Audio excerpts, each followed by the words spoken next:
खबरें तफसील से।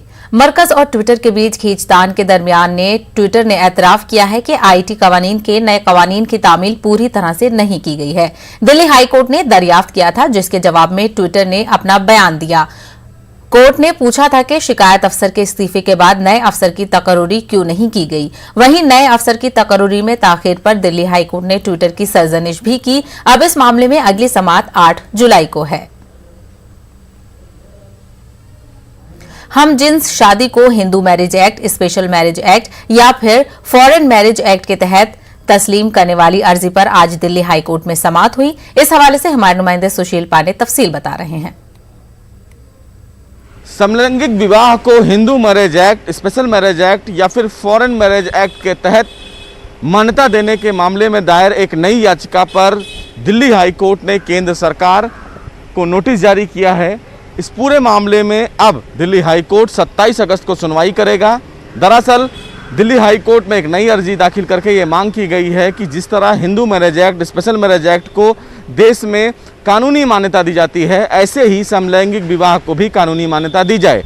आपको बता दें कि इससे पहले केंद्र सरकार ने दिल्ली हाई कोर्ट में अर्जी दाखिल करके साफ तौर से अपने जवाब में ये कहा था कि समलैंगिक विवाह को देश में कानूनी मान्यताएं नहीं दी जा सकती हैं, क्योंकि सामाजिक रूप से और देश की कानूनी मान्यता के मुताबिक महिला और पुरुष के द्वारा की गई शादी को ही कानूनी मान्यता दी जा सकती है। बहरहाल देखना बेहद अहम होगा कि 27 अगस्त को इस मामले में केंद्र सरकार दोबारा अपना क्या कुछ जवाब दाखिल करती है।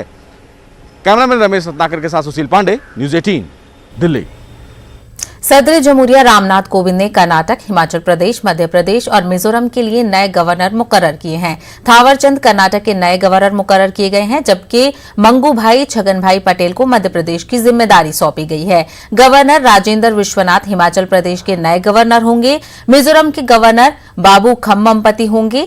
झारखंड को रमेश बाइस के रूप में नया गवर्नर मिला है, जबकि बंदारू दत्तात्रेय को हरियाणा के नए गवर्नर के रूप में मुकर्रर किया गया है।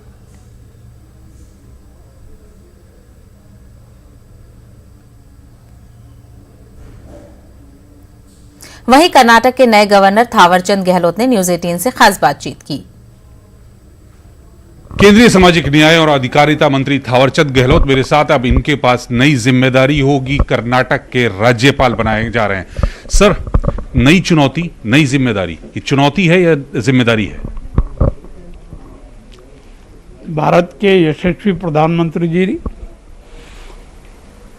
और राष्ट्रपति जी और शीर्ष नेतृत्व ने मुझे कर्नाटक का राज्यपाल बना करके जो दायित्व दिया है, निश्चित रूप से ये एक जिम्मेदारी है। इन्होंने मेरे प्रति जो विश्वास व्यक्त किया है, मैं आपको आश्वस्त कर सकता हूं कि उस विश्वास पर खरा उतर के जो दायित्व मुझे मिला है इसको पूरा करूंगा। सर, कर्नाटक के आप प्रभारी भी रहे हैं, तो आपको वहाँ की जो भूगोलिक स्थिति है, राजनीतिक स्थिति, उससे बड़ी वाकिफ है, तो आपके लिए कुछ ज़्यादा समस्याएं नहीं होंगी? निश्चित रूप से मैं वहाँ का पार्टी का प्रभारी रहा हूँ और उस दौरान लोगों के संपर्क में आया। मुझे ये दायित्व निर्वहन में आसानी होगी। मैं विश्वास करता हूं कि दायित्व का निर्वहन ठीक से कर पाऊंगा। सर, अब आप संवैधानिक पद पर जा रहे हैं। अभी तक आप राजनीतिक पदों पर रहे हैं, विधायक हैं, सांसद बने, राज्यसभा में गए, मंत्री हैं, तो ये राजनीतिक जो जिम्मेदारी हैं, इनसे कब त्याग पत्र देंगे? कल 7 तारीख है। इन तीनों संस्थाओं के पदों से, भारतीय जनता पार्टी की सदस्यता से, मंत्रिपरिषद से और राज्यसभा की सदस्यता से त्यागपत्र दे दूंगा। सर, एक अंतिम सवाल, आपको नई जिम्मेदारी मिल रही है, तो क्या प्रधानमंत्री की तरफ से कोई संदेश आया आपके पास? देखो, प्रधानमंत्री जी की तरफ से निश्चित रूप से ये दायित्व दिया है तो ऑटोमेटिक ये मार्गदर्शन है कि जो दायित्व उन्होंने दिया है कर्तव्य निष्ठा से कठोर परिश्रम करके इस दायित्व को निभाने के लिए काम करूं और मैं करूंगा। तो थावरचंद गहलोत साहब कह रहे हैं कि नई जिम्मेदारियों के लिए वो तैयार हैं और कर्तव्य निष्ठा से अपना आगे की जिम्मेदारी अदा करेंगे। कैमरामैन प्रहलाद के साथ नई दिल्ली से अशरफ काज़मी, न्यूज़ 18।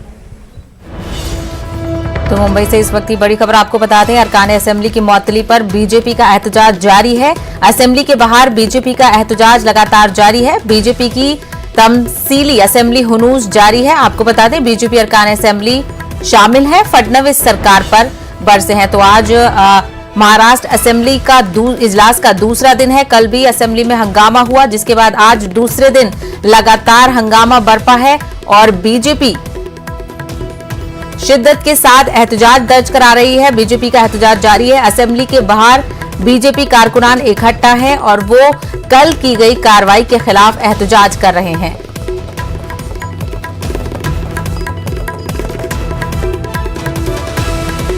बातचीत करेंगे हमारे नुमाइंदे वसीम अंसारी से। वसीम, लगातार बीजेपी का असेंबली के बाहर एहतजाज जारी है। अब इस मामले में अगला क्या एक्शन लग रहा है बीजेपी का?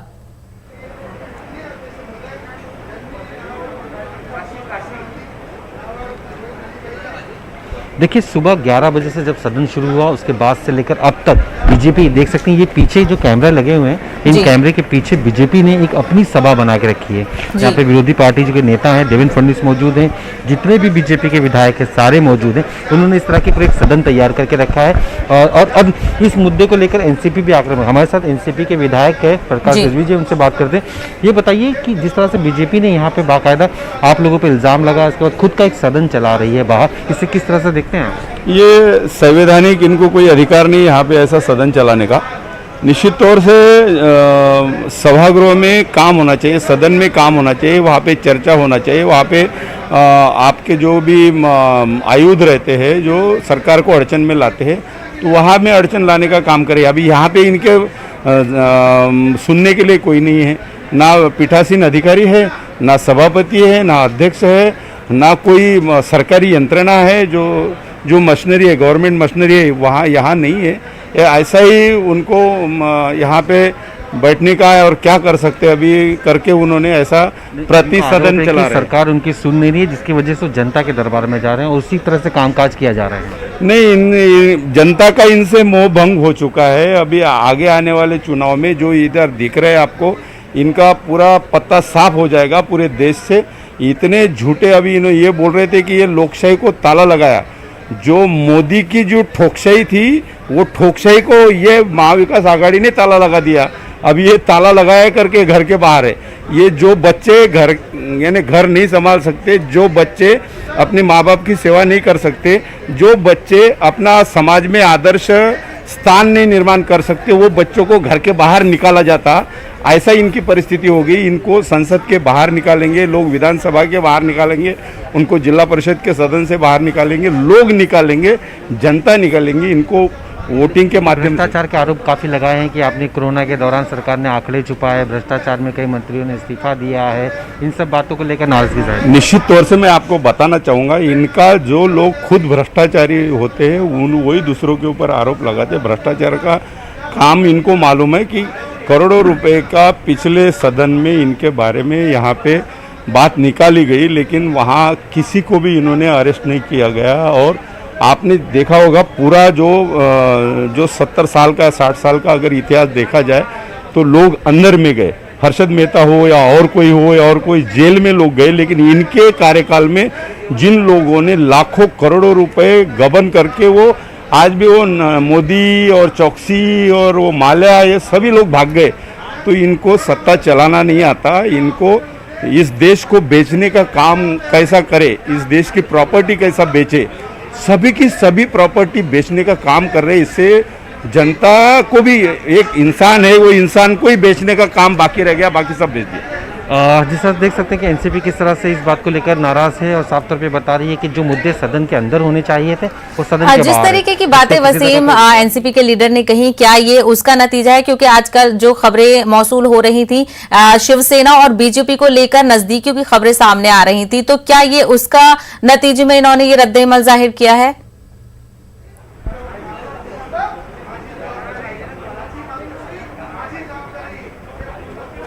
हम उनसे ही जानने की कोशिश करते हैं। आप एनसीपी के नेता भी हैं। पिछले कुछ दिनों में एक बात चल रही थी कि बीजेपी और शिवसेना बहुत ही करीब नजर आ रहे हैं। क्या ऐसे नजदीकियां बढ़े नहीं इसलिए एनसीपी ने इस तरह के खेल खेले? ये आपको मालूम नहीं, ये लोग जो है भाजपा वाले ये वो गुमराह करने का काम करते, कोई सच्चाई उसमें नहीं रहती है और ऐसा ही झूठ बोलते रहेंगे और बोलने के बाद में लोगों को सच लगता है। तो ये झूठों का पलिंदा है इनका, ये सरकार ऐसा कुछ भी नहीं है। शिवसेना के नेता मिले हैं ना आपस में बात? वो बीजेपी के नेता मिले, ये अस्वस्थ हो गए। इनके पास अगर सत्ता नहीं रही तो ये अस्वस्थ हो जाते। ये अस्वस्थ होने का ये जो आप नाटक देख रहे हैं ना अभी, ये नौटंकी, तो ये उनका काम है। उनको जनता से कोई लेन देन नहीं, ना इनको कोई मसला आरक्षण का मसला समझ रहा, ना इनको कोई किसानों के आत्महत्या के बारे में ये सोच रहे, ना इसको व्यापारियों को जो लोग मर रहे और जो गरीब लोग सड़क पे जिनको खाने को नहीं मिल रहा है, ये इनको नहीं समझ रहा है। ये नाटक करने का काम करते हैं। पहले ही भाजपा बोले तो नाटकबाज कंपनी है, इसके सिवाय ये नहीं। आरक्षण ओबीसी का आरक्षण पवार साहब ने दिया था और वीपी सिंह साहब ने 1990 में दिया था और उसका इम्प्लीमेंटेशन शरद पवार साहब ने पूरे देश में एक ही राज्य था कि वो महाराष्ट्र दे दिया था। अब इनको ओबीसी का भी, अब इनकी सारी यंत्रणा, इनकी मशीनरी, इनकी जुडिशरी, इनका सब यानी संसद इनकी सब रहने के बाद में भी कैसा है इनको ओबीसी को न्याय मिल नहीं रहा। आप लोग भी तो 15 महीनों में बैकवर्ड क्लास कमीशन नहीं बना पाया ताकि इस तरह के ओबीसी आरक्षण को लेकर चर्चा की जाती। कमीशन का काम हो गया है, इसके पहले का रिकॉर्ड वहाँ पे संसद में है। जनगणना करना ये राष्ट्रीय कार्यक्रम है, ये कोई राज्य का कार्यक्रम नहीं। तो पूरे राज्य देश की जनगणना होती, ओबीसी की जनगणना ये 2011 को हो गई और शेड्यूल कास्ट की जनगणना 2011 में हो गई, मुस्लिम की जनगणना 2011 में हो गई और अन्य जाति की भी जनगणना 2011 में हो गई। 2021 को जनगणना करना चाहिए, उसके बाद में सही मायने में आंकड़े आएंगे कि कितने ओबीसी बढ़े। चलिए, तो जिस तरीके से आपने देखा कि 2 रोज का असेंबली सेशन था और किस तरीके का हंगामा देखने में सामने आ रहा है और बीजेपी कड़ी मुखालिफत के साथ एहतजाज कर रही है। हमारे नुमाइंदे के साथ एनसीपी के लीडर मौजूद थे जिन्होंने तमाम इस मामले पर नजर डाली। वसीम अंसारी, हमसे बात करने का बेहद शुक्रिया और आपके साथ जो मेहमान थे उनका भी बेहद शुक्रिया। फिलहाल आगे बढ़ेंगे। नेटवर्क 18 फेडरल बैंक संजीवनी गाड़ियां पूरे मुल्क में कोरोना वायरस से मुतासरा अजला में गश्त कर रही हैं। वैक्सीन की अहमियत के हवाले से बेदारी लाने की हमारी कोशिशों को आपकी तायद की अशद जरूरत है। आइए एक नजर डालते हैं कि संजीवनी गाड़ियां किन इलाकों में हैं।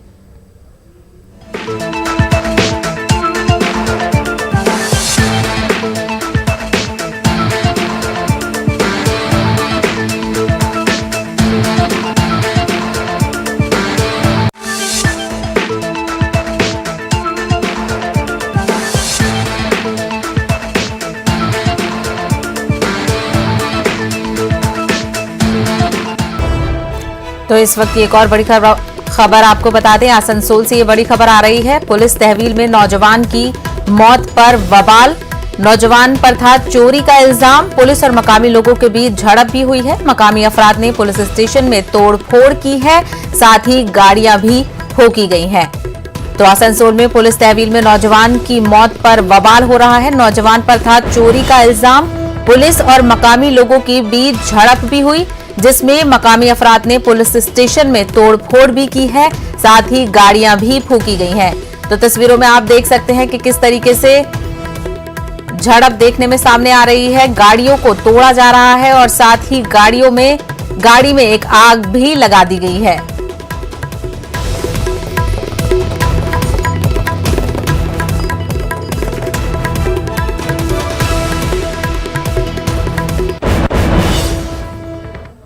वज़ीर आला शिवराज सिंह ने काबीना की मीटिंग के बाद एक अहम मीटिंग बुलाई है, जिसमें वज़ीर आला रियासत में लॉ एंड ऑर्डर के हवाले से तबादले ख्याल करेंगे। इस मीटिंग में सीएम ने रियासत के सभी महकमों के अफसरान को बुलाया है। इस मीटिंग में वज़ीर आला रियासत में अमन व अमान के हवाले से अफसरान को हिदायत जारी कर सकते हैं।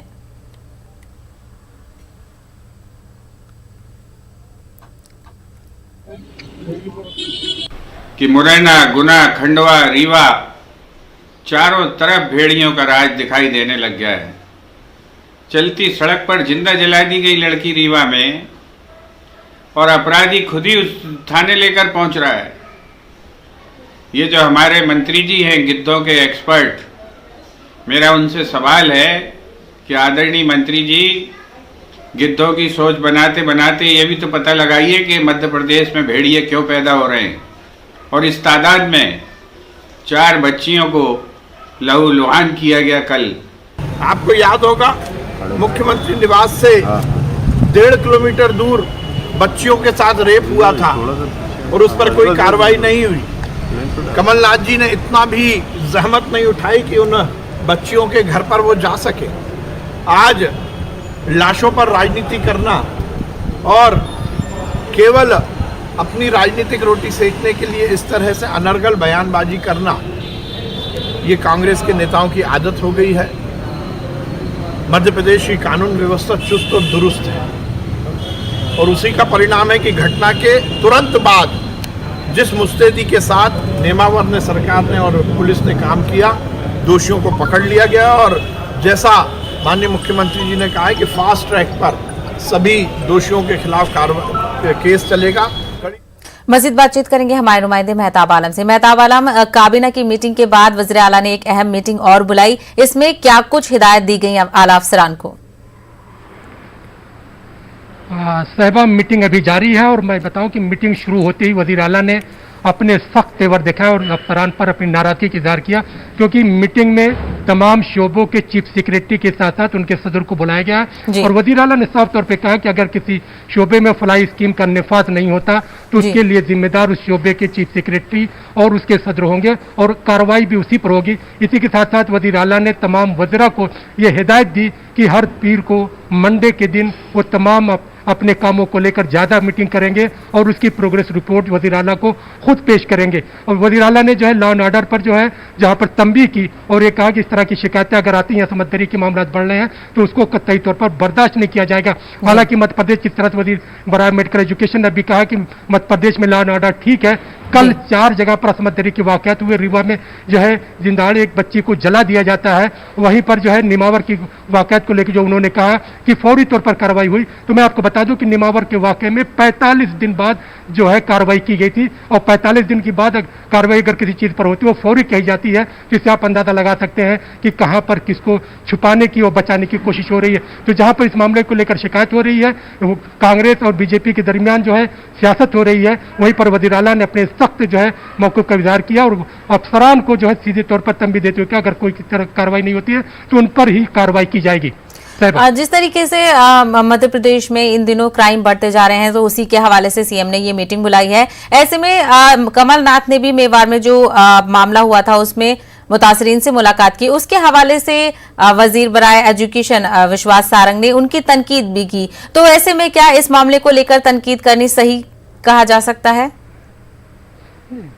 साहिबा, देखिए, जहाँ पर पॉलिटिकल पार्टियां वो अपने अपने नज़रिए से तमाम चीज़ों को देख रही है, लेकिन आपको हैरत होगी कि 13 से 17 मई के बीच निमावर में वाक़या पेश आया था और एक ही खानदान के 5 लोग अलग अलग वक्तों में जो है जो वहाँ पे गायब हुए, और उनकी गुमशुदगी की रिपोर्ट के बाद 45 दिन के बाद उस पर जो है पुलिस एक्शन में आती है और कार्रवाई तब होती है जब वहाँ पर खेत में खुदाई के बाद वहाँ पर 5 लोगों की जो है डेड बॉडी एक साथ निकाली जाती है। और इस मामले को लेकर हालांकि मध्य प्रदेश वज़ीर आला शिवराज सिंह ने सख्त एक्शन लेते हुए जहाँ पर 41,25,000 रुपए महलूकिन के अहलखाना को माली मदद देने, और इसके साथ साथ जो लोग गिरफ्तार किए गए हैं उनके खिलाफ जो है फास्ट ट्रैक कोर्ट में मुकदमा चलाने का ऐलान किया है। लेकिन जो है कल जिस तरह से साबिक वज़ीर आला जय कमलनाथ ने वहाँ पर निमावर में जाकर मुलाकात की और उनका यह कहना है कि इस मामले की जब तक सीबीआई जांच नहीं होगी तब तक इसमें असल जो गुनहगार वो सामने नहीं आएंगे, क्योंकि उनका एक मानना है कि जो लोग गिरफ्तार किए गए हैं उनकी जो तस्वीर है वहाँ के बीजेपी के बड़े लीडरान के साथ है। इसमें कहीं ना कहीं क्योंकि 45 दिन तक अगर खामोशी रही है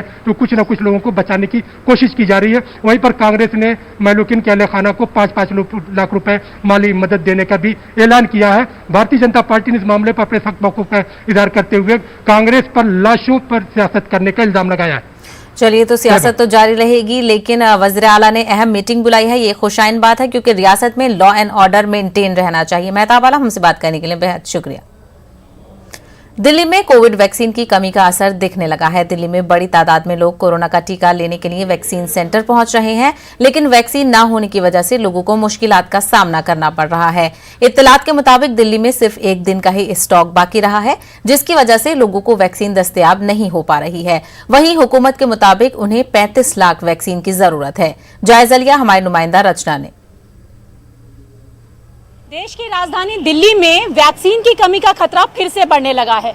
दिल्ली सरकार का कहना है कि 45 लाख वैक्सीन की और ज़रूरत है, क्योंकि जिस तरीके से लोगों को ज़्यादा से ज़्यादा वैक्सीन के लिए जागरूक किया जा रहा है और लोग भी अब आगे आकर वैक्सीनेशन करवा रहे हैं, और अब हालात ये है कि दिल्ली में वैक्सीन की कमी बढ़ गई है। और इस वक्त मैं एक वैक्सीनेशन सेंटर के बाहर खड़ी हूँ। अगर आप यहाँ पर देखें तो साफ तौर से नोटिस भी लगा दिया गया है कि आज हमारे यहाँ पर वैक्सीन उपलब्ध नहीं है, इस कारण से हमारा सेंटर बंद है। तो लोगों से कहा जा रहा है कि वैक्सीन नहीं है वो वापस चले जाए, जो लोग यहाँ वैक्सीन लगवाने के लिए आ रहे हैं। हालांकि सरकार लोगों को वैक्सीनेशन के लिए लगातार जागरूक कर रही है। कोविशील्ड और कोवैक्सीन दोनों की ही कमी यहाँ पर पाई जा रही है, और सरकार भी लगातार मांग कर रही है कि उन्हें 45 लाख वैक्सीन डोज की जरूरत और है। कुछ लोग आए हैं वैक्सीन लगवाने के लिए, उनसे हम बात करते हैं। आप आए थे वैक्सीन लगवाने, क्या कहा? आया था, आज नहीं मिल रहा है। क्या कह रहे हैं? नहीं लग रहा है, वैक्सीन खत्म हो गई है। वैक्सीन खत्म हो गई है, तो क्या कह रहे हैं, कब आई है, कब लगवाएं? कुछ बता नहीं रहे हैं। तो आपको पहला डोज लगना था? हाँ जी। तो इनको कहा गया कि वैक्सीन खत्म हो गई है, आप बाद में आइए। और भी जो लोग हैं वो भी अंदर जा रहे हैं। तो वैक्सीन के लिए लोग यहाँ पर आ रहे हैं, परेशान हो रहे हैं, लेकिन वैक्सीन नहीं है। तो ऐसे में सवाल ये खड़ा होता है कि वैक्सीन लगवाने के लिए जागरूकता अभियान तो किए जा रहे हैं, लेकिन वैक्सीनेशन की कमी को सरकार किस तरीके से पूरा करेगी? कैमरा पर्सन नरेश के साथ रचना, न्यूज़ 18 दिल्ली।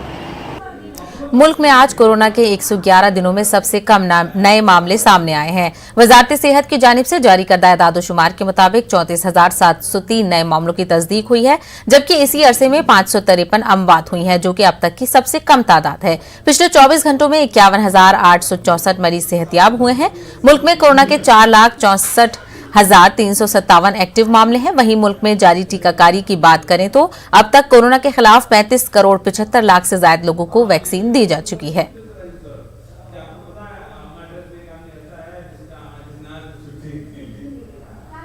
कोरोना वबा के दौरान बाहमी इमदाद और इन्हिसार का जज्बा मुस्तहकम हुआ है। मुल्क इस वबा से मुत्तहिद होकर मुकाबला कर रहा है। टीकाकारी के ऐलान के बाद हम बेहतर ताउन करें, जिससे हम कोरोना को मात देने की जानिब कदम बढ़ा सकें। नेटवर्क 18 इस मुहिम में हर कदम पर आपके साथ रहेगा। जब तक सभी महफूज नहीं, तब तक कोई महफूज नहीं होगा। इसी सोच की बुनियाद पर हमारी मुहिम संजीवनी का मकसद ये यकीनी बनाना है कि वैक्सीन पाना सभी हिंदुस्तानियों का हक है।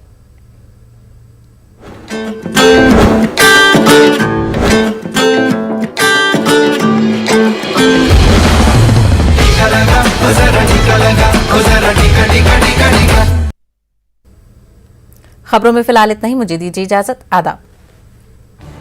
इस न्यूज हेडलाइंस के